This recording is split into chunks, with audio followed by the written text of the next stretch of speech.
Tinggi gunung seribu janji, lain di bibir, lain di hati. Penggalan lirik lagu dari Bob Tutupoli ini jadi gambaran janji politisi setiap menjelang pemilu. Prabowo Subianto mengatakan dirinya tak ingin kekayaan Indonesia hanya dinikmati segelintir rakyat. Calon presiden nomor urut 2 itu yakin koalisi Indonesia Maju akan membuat rakyat secepatnya menikmati kekayaan tanah air. Seluruh rakyat Indonesia harus dalam waktu secepat-cepatnya menikmati hasil kemerdekaan Indonesia, hasil kekayaan Indonesia, dan kita sudah punya sesuatu peta. Peta pelaksanaan, bukan peta angan-angan, bukan peta omong-omong, kata Prabowo di acara deklarasi Organisasi Gerakan Muslim Persatuan Indonesia, Gempita, di Bandung, Jawa Barat, Rabu 27 Desember 2023. Prabowo kemudian menyinggung soal janji politik 5 tahun sekali. Menurutnya, publik harus hati-hati dengan tokoh politik yang obral janji atau omong doang, omdo. Kalau orang Indonesia Timur mengatakan omong-omong doang, omdo. Ini repotnya setiap 5 tahun, musim politisi, musim obral janji. Tinggi gunung seribu janji, memang lidah tak bertulang. Itu ada lagunya, ingat gak lagu itu? Gimana itu? Tinggi gunung seribu janji, tuturnya. Namun, pakar kebijakan publik Universitas Negeri Padang, UNP, Eka Vidya mengatakan, pada hakikatnya, politisi memang harus menjual janji. Bukan janji manis atau omdo, janji politisi justru membuat masyarakat bisa mengetahui gagasan dari kepala setiap politisi. Semua politisi tentunya harus memberikan janji dan berbicara apa yang dipikirkan dan digagas untuk ke depan.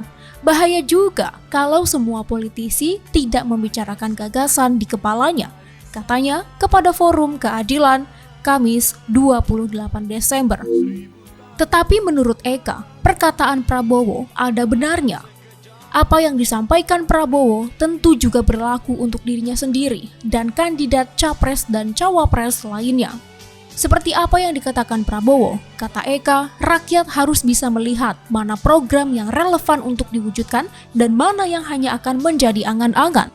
Cara membedakannya yaitu dengan melihat track record atau rekam jejak politisi. Bisa dilihat politisi dari track record, kemudian lihat yang dijanjikan itu realistis atau tidak, argumentatif atau tidak, visioner atau tidak, imbuhnya. Selain itu, pemilih juga perlu memiliki literasi yang baik. Kalau tidak, akan susah mengukur dan menimbang gagasan ketiga pasangan capres-cawapres tersebut realistis atau tidak. Jika masyarakat tidak mempunyai literasi yang baik, maka ia cenderung terombang-ambing dan mengikuti arus umum ataupun media sosial, bebernya. Belakangan ini, baik pasangan Anies Baswedan Muhaimin Iskandar, Amin, Prabowo Subianto Gibran Raka Buming Raka, dan Ganjar Pranowo Mahfud MD telah banyak mengumbar janji dan programnya masing-masing. Lantas, janji siapa yang paling masuk akal? Eka menjawab, hal itu masih belum bisa dipastikan, sebab tak ada argumen yang cukup baik untuk menjelaskannya secara detail. Misalnya program makan gratis untuk anak dan ibu hamil yang dijanjikan Prabowo Gibran. Saat ini masih belum diketahui bagaimana bentuk dan landasan dari program tersebut. Kalau soal tanggulangi stunting, itu juga perlu analisa yang dalam.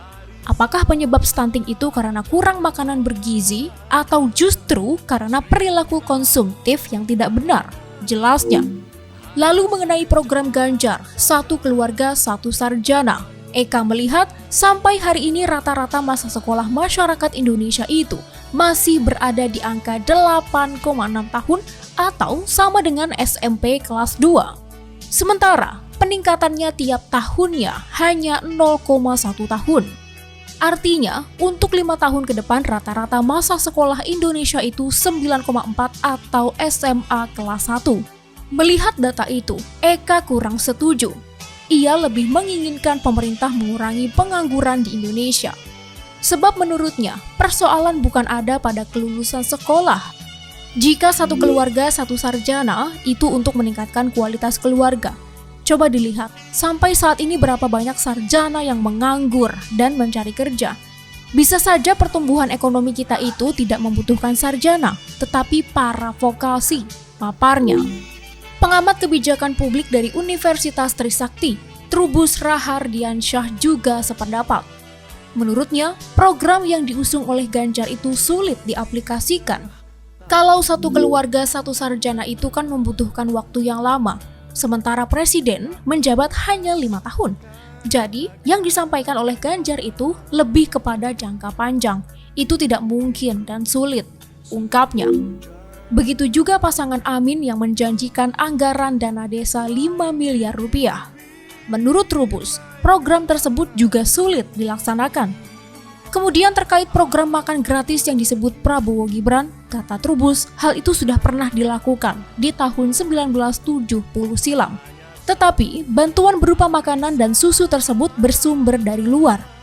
Nah sekarang, kalau program itu anggarannya dari APBN, bagaimana? Kalau dari APBN ya sama saja. Artinya, kalau dulu itu murni dari bantuan Bank Dunia, saat ini dari anggaran APBN.